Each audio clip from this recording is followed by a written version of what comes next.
ढोलकपुर और शांतिपुर में गुड़िया के हमले से कुछ दिन पहले एक अमावस्या की काली रात में ग्रेवयार्ड के बीच खड़ी एक पुरानी टूटी फूटी हवेली, जिसके अंदर सिर्फ अंधेरा और सड़ी हुई लाशों की तेज बदबू थी, वहीं हवेली के सबसे अंधेरे कमरे के बीच खून से बना एक आह्वान मंडल जमीन पर अजीब सी चमक के साथ जगमगा रहा था।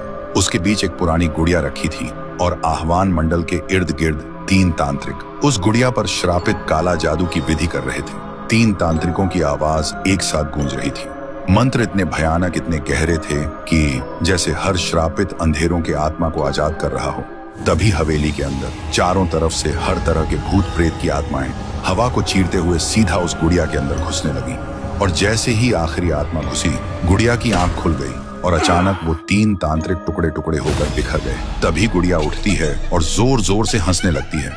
उसका हंसना इतना तेज, इतना खौफनाक कि पूरा ग्रेवयार्ड कांप उठता है। और इसी तरह पैदा हुई शैतानी रूह से भरी राक्षसी गुड़िया।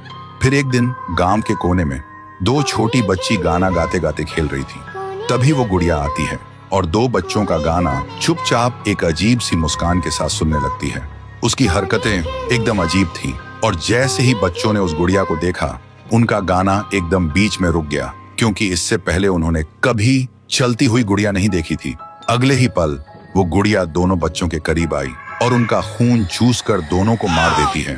और तब से वो गुड़िया वही अधूरा गाना टूटी फूटी आवाज में गा के अपना तांडव मचाती थी। और फिर साहुर ने उसे रोकने के लिए उस गुड़िया के टुकड़े टुकड़े कर दिए थे, लेकिन फिर भी उस पर कोई असर नहीं हुआ था। उसके सारे टुकड़े खुद ब खुद एक एक करके जुड़ने लगे थे। और फिर वो ढोलकपुर से भागकर सीधा शांतिपुर पहुंची थी और वहां भी अपना खौफनाक तांडव मचाने लगी थी। लेकिन शांतिपुर में भी उसका आमना सामना हुआ था पीहू और साहुर से, और फिर दोनों ने मिलकर उस गुड़िया को आग से जलाकर खत्म कर दिया था। और इस तरह पीहू और साहुर ने गांव वालों को उस श्रापित राक्षसी गुड़िया से बचाया था। लेकिन जलने से पहले जब साहुर ने अपने जादू से उसे कस के पकड़ रखा था, तब गुड़िया अपनी एक उंगली चुपके से जमीन पर गिरा दी थी। फिर गुड़िया आग में जलकर राख बन गई थी और वो उंगली अब भी वापस लौटने के लिए अपने वक्त का इंतजार कर रही है। तो दोस्तों, क्या आप देखना चाहते हो गुड़िया का वापस आना और इटाची वर्सेस गुड़िया का जबरदस्त तांडव? तो कमेंट करो और इस वीडियो को 1 लाख लाइक्स तक पहुंचा दो।